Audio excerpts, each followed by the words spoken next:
Saya Nurwisna Mauris dari Program Studi Akuntansi 2025 di Universitas Pembangunan Jaya.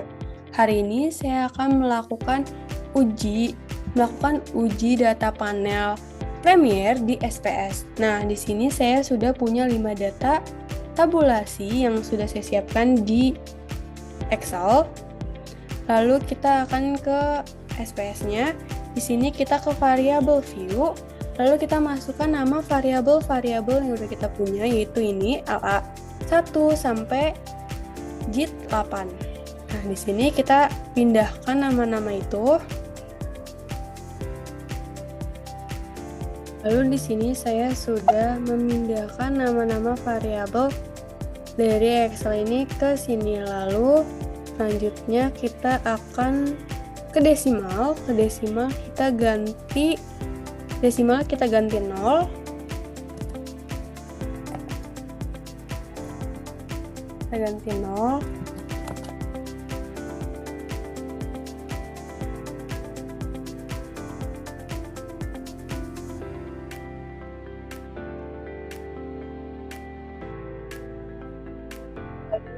Lalu selanjutnya kita ke measure. Measure-nya kita ganti scale semuanya. Kita ganti ke scale.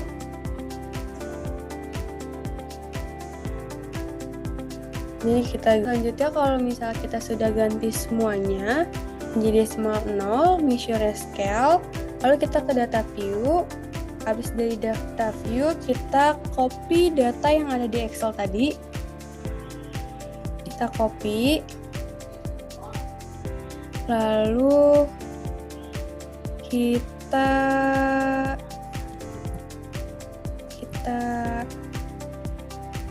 sebentar. Lalu kita blok ke bawah. Lalu kita copy. Lalu kita paste ke SPS-nya. Nah, di sini setelah itu kita akan melakukan uji reliabilitas.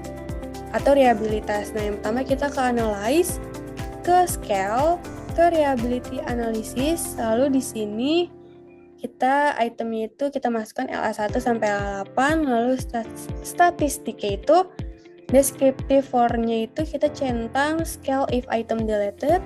Inter itemnya itu kita centang correlation. Lalu kita continuous. Oke, nanti akan muncul seperti ini. Nah, di sini di items-nya kita bisa lihat di corrected item total correlation-nya ini LA1 dan LA4 itu memiliki korelasi rendah terhadap total score karena nilainya itu di bawah dari 0,30. Nah, sisanya itu kayak LA2, LA3, LA4 dan juga seterusnya itu sudah baik karena nilainya itu di atas dari 0,30. Nah, selanjutnya ada course batch alpha if item deleted.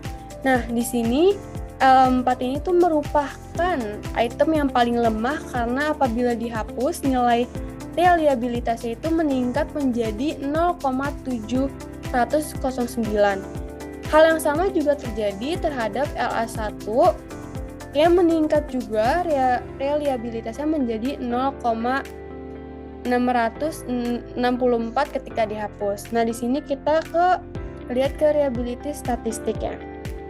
Nah, di reliability statistiknya ini berdasarkan hasil uji reliabilitas diperoleh nilai Crouch alpha-nya ini sebesar 0,648. Nah, nilai tersebut lebih besar dari 0,60 sehingga instrumen penelitian dinyatakan reliable dan layak digunakan sebagai alat pengumpulan data. Lalu kita akan melakukan uji statistik deskriptif.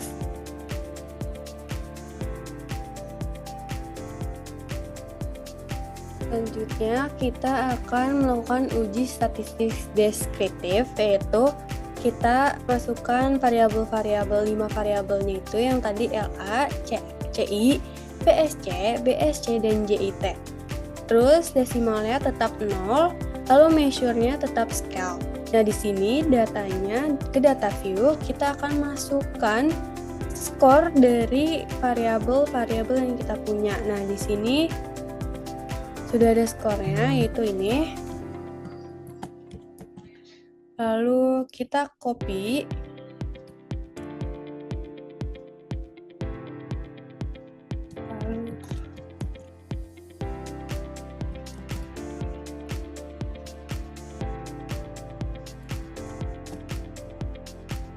Ini kita copy juga skornya.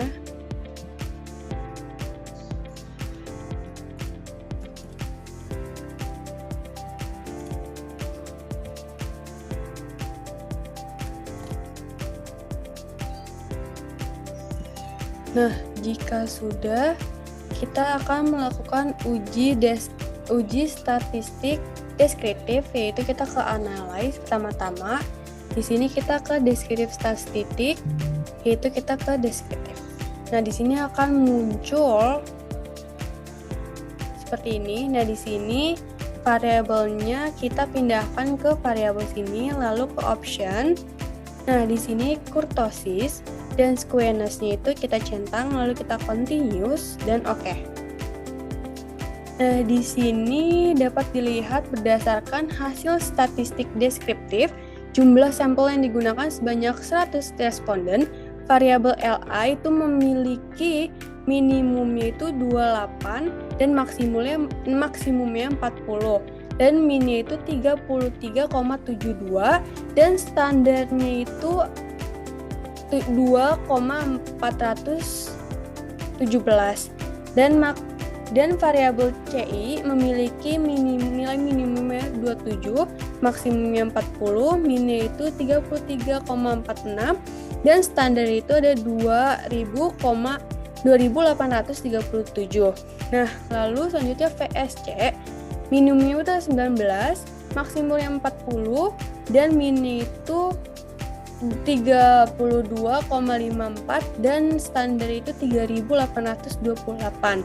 Nah, terus di BSC-nya itu juga minimumnya 17, maksimumnya 40 dan minnya itu 32,37 dan standarnya itu 3.943 dan yang terakhir itu JIT minimumnya 23, maksimumnya itu 40, minnya itu 33,96 dan oke.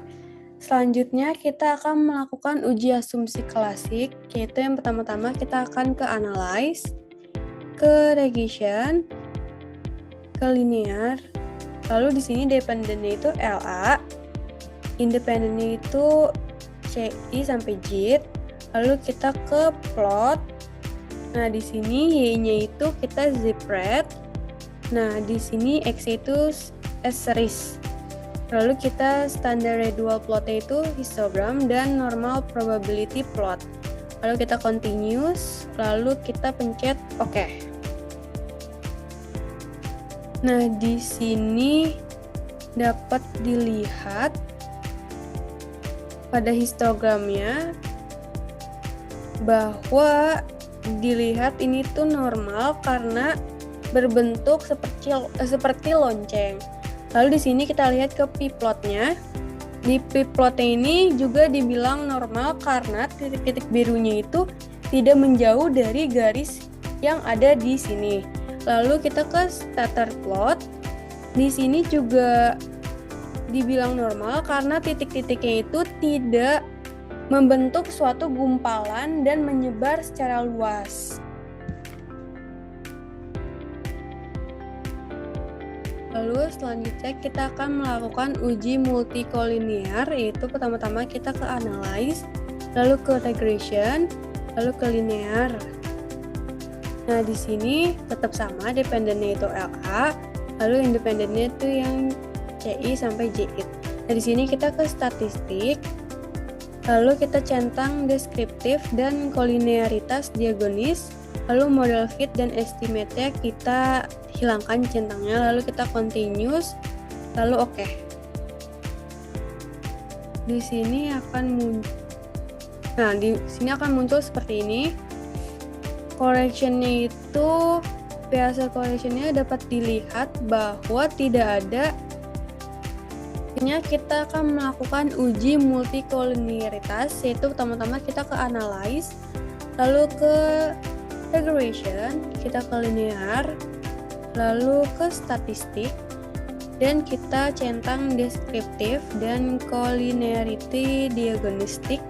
Dan di sini modelnya dihapus centangnya sama estimate, lalu kita continuous, lalu oke. Lalu akan muncul seperti ini. Correlation-nya itu dapat dilihat bahwa tidak ada lebih dari 0,8. Jadi tidak terjadi, dapat disimpulkan bahwa tidak terjadi multikoliniaritas karena tidak ada yang nilainya lebih dari 0,8. Nah, di sini kita akan ke koefisiennya, yaitu di statistik if-nya itu lebih dari 0, itu tidak ada yang melebihi dari 10, dan kolinaritas toleransinya itu lebih dari 0,01, dan dapat disimpulkan bahwa pada data ini tidak terjadi multikolinaritas. Selanjutnya kita akan melakukan uji hipotesis, yaitu pertama-tama kita ke analyze, ke regression, lalu ke linear, lalu ke statistik. Model fit-nya kita centang lagi, lalu estimate-nya kita centang, lalu continuous, dan oke. Nanti akan muncul seperti ini. Lalu di ACNOVA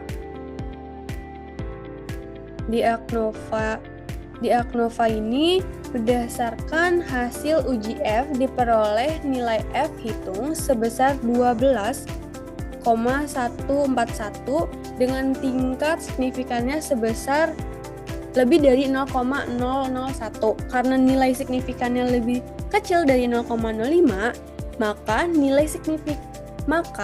H0 ditolak dan H1 diterima. Dengan demikian, variabel J, CI, FSC, dan BSC secara bersama-sama berpengaruh signifikan terhadap learning agility atau LA.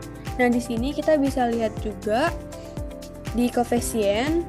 Nah, di sini ada model, terus ada unstandardized B dan nilai T-nya. Lalu kalau mau lihat koefisien STD error, kita bisa lihat di model summary.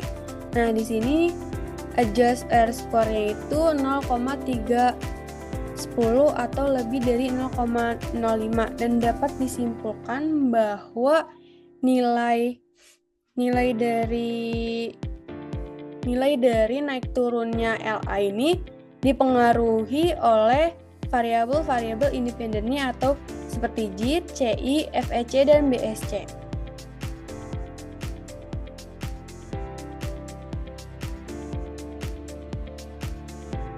Sekian dari video penjelasan saya. Mohon maaf jika ada kesalahan kata. Sekian dan terima kasih.